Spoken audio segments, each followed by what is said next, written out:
Good afternoon. Welcome to my channel.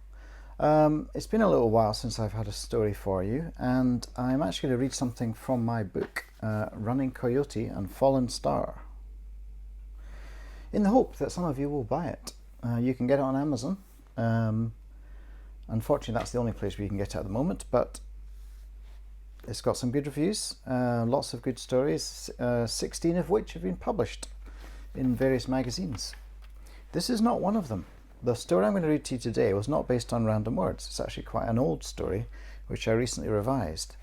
And it's one of those weird, fits into that weird category of stories that I believe in that nobody else seems to. What I mean by that is I submitted it something like 14 times to different magazines and was rejected every time. But whereas other stories I might think, yeah, you've got a point, it's just not up to scratch. I actually do like this story and I stand by it, and hopefully you'll enjoy it as well. I would like you to feedback, let me know if you did enjoy this tale. It's a little bit longer and a little bit stranger than many of my other works, but yeah, we'll give it a go. Gosh, which story are we? This is story number 127, and it's called The Fundamentals of Susan. Susan Callender watched two ducks, drake and female, spiralling around one another in the reedy pond. She wondered what on earth their peculiar dance signified. A single-wheeled hoverboard whizzed by, its rider missing her shoulder by inches, disturbing her reverie. Susan considered hurling some abuse his way, but didn't. Susan had arranged to meet her friend Jess at 4 p.m. She still had the best part of an hour to kill in the sunlit park in what was becoming an especially fine June afternoon. She had a lot on her mind. Perhaps a wander among the rose beds and past the fountains would help soothe away her anxieties. Before she had left the house, Susan had assessed herself in the hall mirror. A regular little ritual, not so much to boost her confidence, but more to get a sense of proportion. What exactly am I dealing with? She asked herself, as she had done 1,000 times before. Reflected in the oval frame, Susan saw a 34-year-old, slightly plump, ruddy-cheeked woman with fair to brown hair, green eyes, freckled skin, and a silken blouse that was a little too tight around her ample bosom. So much so that the shirt gaped a little between buttons, revealing glimpses of pale belly and a black underwired bra. Damn it, thought Susan, I'm sure this fitted last time I wore it. She must have put on a few pounds over the spring, all that partying, no doubt. Works events she felt obliged to attend, birthday parties. From now on she'd leave off the beer and wine and move back to spirits. This is what comes of trying to keep up with the boys, she thought.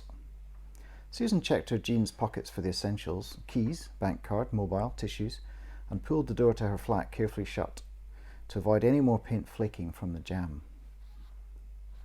The park was as bright and lively as she'd hoped.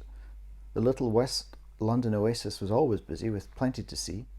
She tried to maintain a contemplative frame of mind, inevitably interrupted by huffing joggers, skateboarders attempting something foolish with a bench, or a scattering of toy dogs under the ineffectual control of an absurdly fur-coated old deer. Regardless, Susan remained happy to stroll through the rose garden and mull over the events of the preceding week, plus her plans for the week ahead. Susan made it through the zigzag path with the livid purple rhododendrons, quick stop for an Instagram post, and was considering pausing at the cafe for an ice lolly when she first caught sight of the triplets.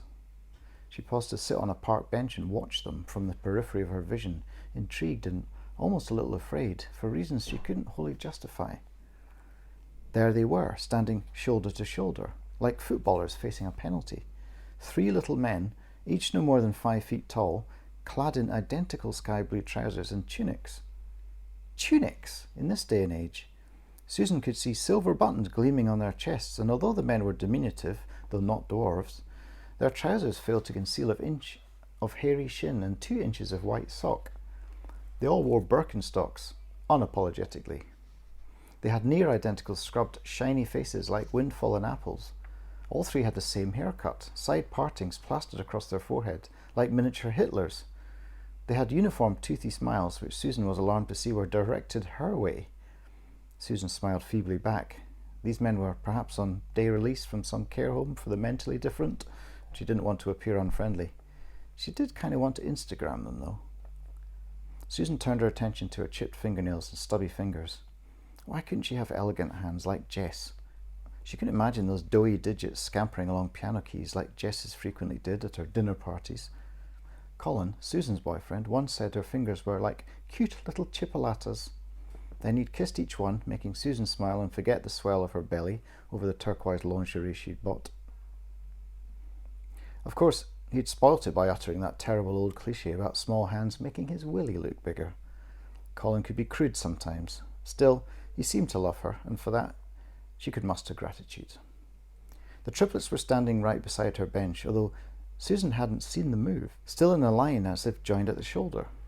Susan looked up in panic. What if they were conjoined triplets? Was such a thing possible? With relief, she saw sunlight gleaming between two of the men. She mustered another weak smile, knowing that contact was imminent. "Hi there, lovely day," she said. The triplets' smiles broadened. "We've found Susan. We are happy." Startlingly, they spoke in perfect unison, their voices flat and comical, pitched about a semitone apart, creating a weirdly boring harmony. "Sorry," was all Susan could muster in response. "We have found her. Susan is an excellent friend." Susan wasn't sure whether to laugh or edge away, so she did both. "How do you know my name?" The triplets giggled. "We know all about Susan. We are the fundamentals of Susan. Susan is a brilliant cook, but mostly dines alone." "Who put you up to this?" Susan demanded. The triplets looked blankly benevolent. "One of the guys in the office, wasn't it? Was it Dave Arcott?" "I bet it was. It's just his style." "We don't know about Dave. We know about Susan. Susan loves animals, especially otters and baby seals." How did you... Was it Alan Moulder or Chris Szymanski? It's a bit surreal for Billy, but he does have the IKEA account, so maybe... "Susan has a lot of friends, but they seldom call. Susan is surrounded by love." "Come on, guys, give me a break." "Susan has excellent teeth and no fillings. Susan has a wonderful sense of humour and shares her laughter with others."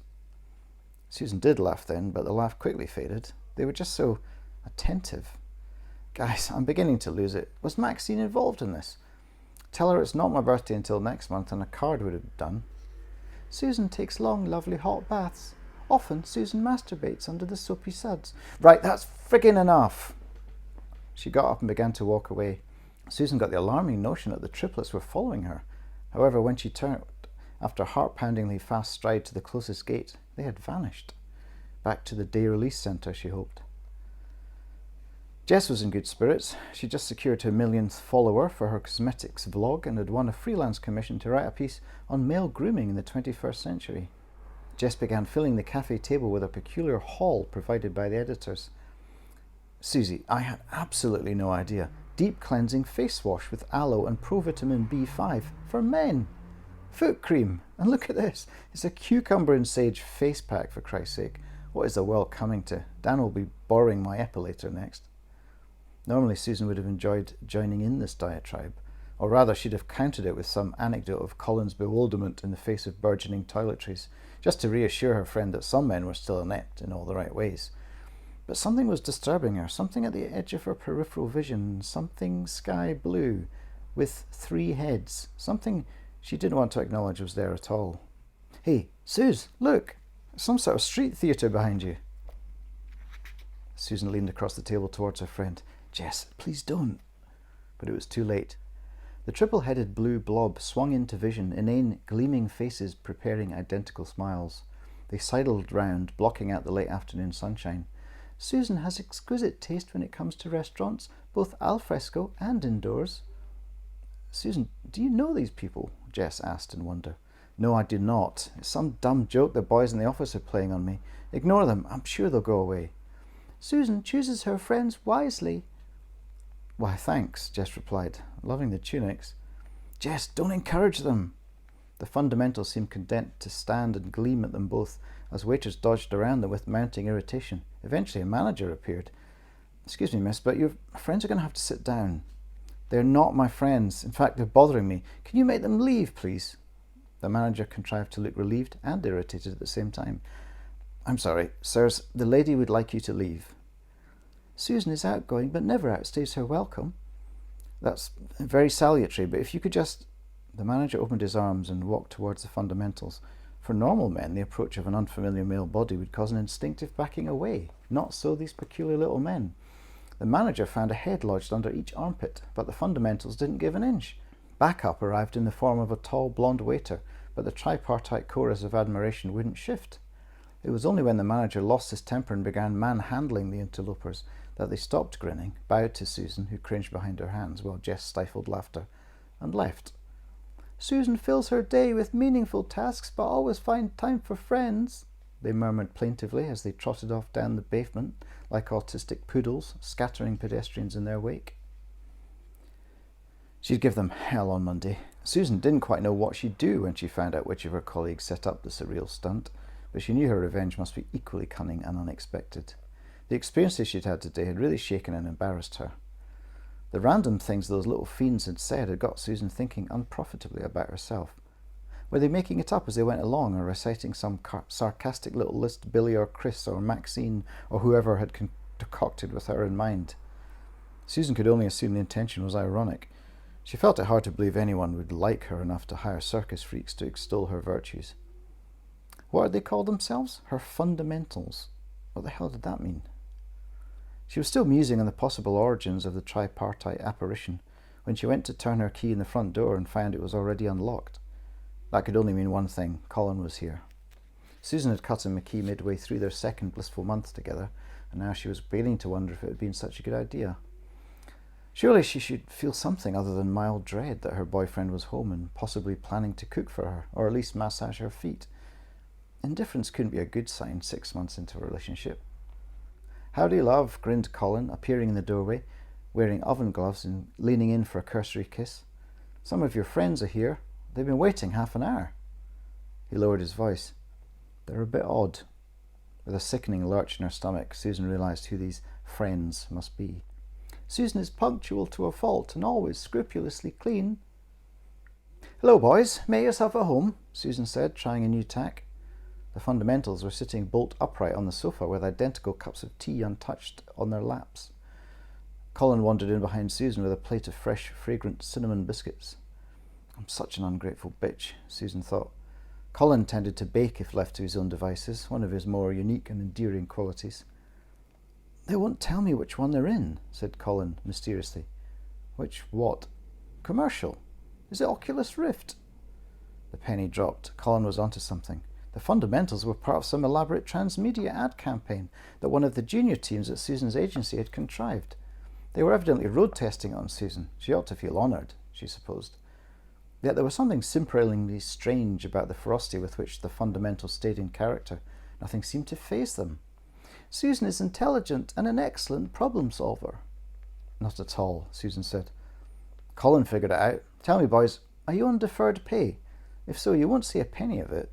There's no budget for speculative pitches or test commercials." They didn't flinch.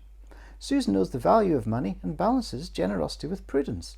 Susan has wonderful taste in men who bake wonderful biscuits." Colin beamed. "I kind of like them. I'd buy the product, whatever it is." It wasn't an ad campaign after all.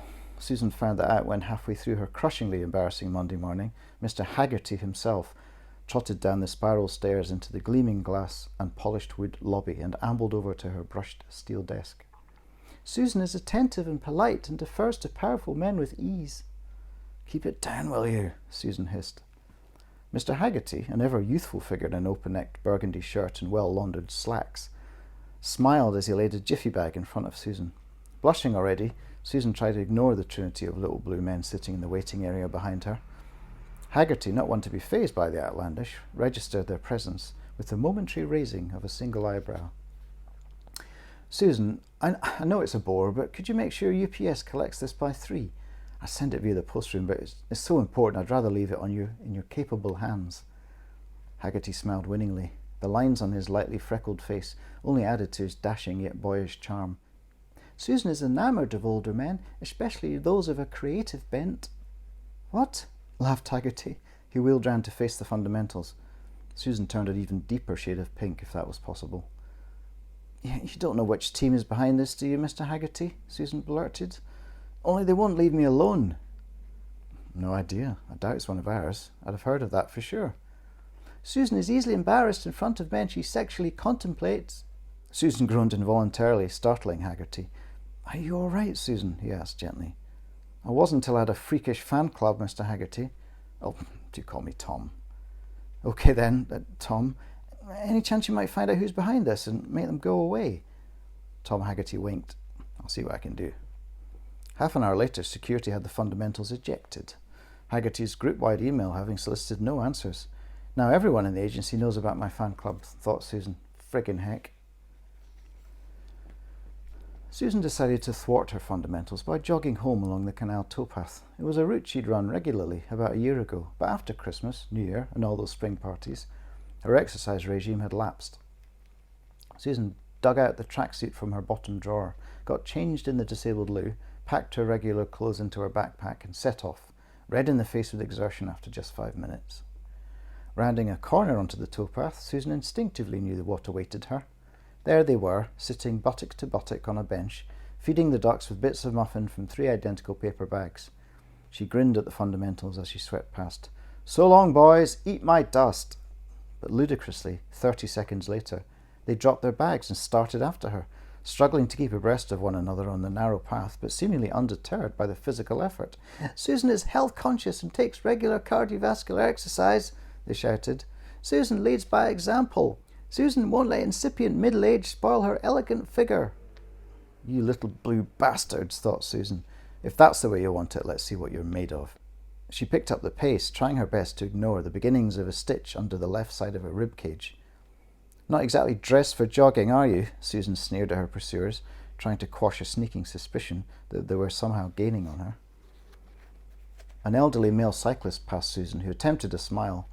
There followed a frantic tinkle of bell ringing, and Susan turned in time to see the cyclist half topple into a thorny bush, then turn and throw half-hearted curses at them madly grinning, unperturbed fundamentals.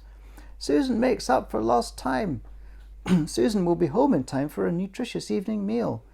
Susan needs the embrace of a strong, nurturing male. You're not wrong there, Susan thought, as if answering an inner voice. When Colin turned up an hour later, in response to her frantic call, he found her sitting in the hallway outside her flat, while giant raindrops splashed on the tarmac outside. Her fundamentals were nowhere to be seen. The run home had almost killed her, and they'd kept pace with her every agonizing step of the way. Where? I don't know. They just up and left 10 minutes ago. They were driving me insane. I threatened to call the police after I called you, and I was actually dialing 999 when I noticed they'd gone. Colin helped Susan to her feet, the run and the subsequent bout, with her trinity of flatterers having left her devoid of impetus. He unlocked the door to her flat, inquiring as gently as possible to the whereabouts of her keys. She forgot them regularly. It was one of the reasons he'd asked her to cut him a duplicate set. I think they must have fallen out of my jacket. Yeah, there they are, said Susan, retrieving the keys from the arm of the sofa. She slumped down and let Colin pour her a glass of orange juice, which she downed in one.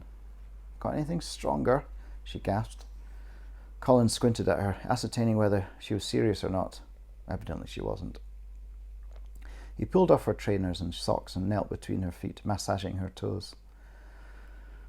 Colin is an attentive boyfriend, Susan murmured. He laughed gently, working his thumbs into the balls of her feet. She sighed. Colin is good and kind and doesn't mind Susan's smelly feet. Colin is tired and hungry, he said, playing along. Colin would like to order a takeaway. Colin is full of excellent suggestions, Susan replied, kissing him and leaving him with a taste of orange juice and stale perspiration. Neither of them heard the voices murmuring in soft, mournful accompaniment from behind the open window. Colin and Susan enjoyed a night of surprisingly good sex, both of them giving and taking their pleasure with an easy equilibrium. For once, Susan felt herself willing to provide her boyfriend with what he needed, as well as taking what he was eager to give her. As a result of their exertions, Colin slept in the following morning and dashed out the door frantically at 8:30, vowing to return that evening. Susan had asked him to take the day off to phone in sick. In a way she was testing him, but she knew playing truant was something Colin would never do. He said it was going to be an exceptionally busy week at the recruitment consultants where he worked, and he'd only feel guilty and wouldn't enjoy the day off. Even if you spent it with me? Susan asked coyly. Especially then, he replied ruefully, entirely missing the point. Susan had no such qualms, phoning in and talking to Marie, who helped out in reception 3 days a week. Fortunately, Tuesday was one of those days. Marie didn't mind covering. Susan claimed PMT and a migraine, and that seemed to satisfy her colleague. She lay back and basked in the rays of light sneaking in between the gaps in the curtains. In a moment she'd get up and fix herself some muesli. First she wanted to see what kind of day she was stealing. She got up and stretched, walking towards the window, which was open behind the gently billowing cloth. Colin always thought her central heating was turned up too high. His own stayed off from May through September, probably Scottish genes at play. Strange man, she thought fondly. Were her feelings towards him changing again? Would she always be this ambivalent, blown about from one feeling to another like a dandelion seed on the breeze? She threw open the curtains. Susan is in a lazy, contemplative mood. Susan should be at work, but deserves a day off. Susan's nightgown is translucent in the morning light. She slammed the curtain shut on the 3 grinning heads and dialed 999. I'm sorry, madam, if they haven't actually threatened you and they leave you when you tell them to. But I don't want them here. They're bothering me. What exactly is it in their behaviour that bothers you? It's what they're saying. Can you give me an example? Are they using bad language, calling you names? Would you describe it as a hate crime? No, it's nothing like that. They say nice things about me, mostly. There was silence at the other end of the line. Hello? Said Susan, wondering if PC Dunleavy had hung up. I'm still here. Did I hear you right? They say nice things. Yeah, they're very complimentary, insanely so. I see. And they've not touched or threatened you in any way? Well, no, they're very off-putting and embarrassing, frankly. Miss Callender, I'm afraid there's nothing we can do then. What? You're going to let them keep it up? She said incredulously. There's no law against compliments, I'm afraid, he said with a hint of a smirk in his voice. Officer, are you taking me seriously? Susan said, trying to control herself. Dunleavy cleared his throat, and his voice regained its professional sheen. Absolutely, Miss Callender. I want you to keep us informed. We do take this kind of thing very seriously, so you must let us know the moment it escalates. The moment it what? Escalates. You know, if they try and give you something, offer you gifts, or make friends with your friends, that sort of thing. His voice was reassuring, but Susan got the sense that he was making it up as he went along, humouring her. Thanks, D.C. Dunleavy, I will. They caught up with her in the frozen food section of her local supermarket as she examined frozen pizzas with Colin. He'd insisted on coming with her. In fact, he'd been practically living with her for a fortnight, fending off the fundamentals by whisking her into cars, taxis and cinemas. Her favourite choice, as the management could be relied upon to eject Susan's persecutors within minutes. But Colin was now as omnipresent as the little blue pests had been. Coming food shopping with her was simply too much. Her once-weekly trawl around Sainsbury's was one of the contemplative highlights of Susan's week, and she resented sharing it with anyone. Colin had denied her the second tub of Häagen-Dazs. He'd scoffed at the £8 bottle of shampoo she'd bought, opting for a basic brand for his own thinning locks. In the 10 minutes he'd spent poring over the deli counter, she usually whizzed straight past, with 10 minutes of her life she'd never get back, mixed olives and feta cheese notwithstanding. Now, as Susan weighed up the pros and cons of various macrobiotic yogurts, and Colin threw in his tuppence worth about organic options, there the fundamentals were. Susan almost felt relieved. Susan's weekly shop is spontaneous and unplanned. Susan's basket is filled with healthy provender. Susan likes the good things in life and frets not for her hips. Come on, chaps, Colin began, amiably enough, but scanning the store for a security person. Susan began to seethe, head down over the trolley and shuttling down the aisle as the fundamentals scuttled after them. Susan is not afraid to shop until she drops. Susan efficiently visits every aisle, selecting wisely. Susan is a perfectionist. Susan exploded. I'm not a bloody perfectionist. She rounded on the triumvirate of followers. Susan seldom gets angry. Really? Watch me. Colin told her to wait there. He headed off looking decisive, but failing to locate a nearby member of staff. Susan is a loving girlfriend who heeds her boyfriend's well-intentioned advice. Susan is kind and giving. No, I'm not. I'm frigging well not. Susan, with gritted teeth, caught the little man in the middle of the trio unawares, grabbing the collar of his tunic and pushing him up against the freezer cabinet. For the last fucking time, I am not kind or giving, or a perfectionist. I'm not efficient or wise. I don't choose sensibly. Sometimes I feel like I don't choose anything at all. Things and people find me, like you found me, like Colin found me. Though she only had one fundamental gripped in her quaking fists, all three were backed up against the frozen pizza display, in sympathy with one another. Susan's rant continued unabated. Go find Colin. He's the perfect one. The selfless bloody do-gooder. Always there for me, always right. If you want a subject for your total adulation, choose him, Mr. Perfect. Here he comes now with 2 man mountains to throw your scrawny little arses into the street. Which was exactly what happened.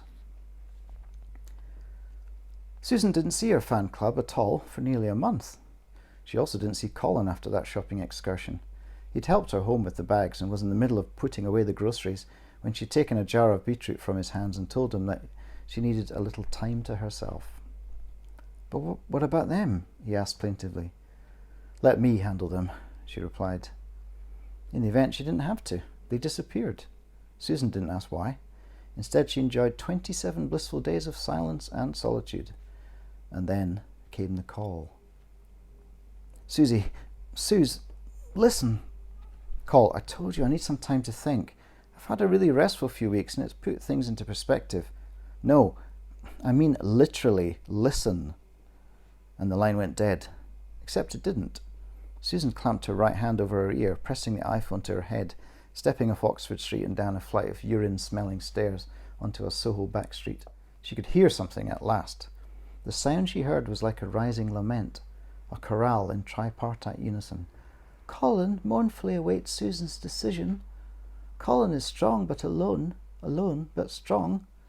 Colin is a man who loves very deeply, as an ocean swells. Despite her better instincts, Susan had to laugh. She kept on laughing for longer than was entirely reasonable.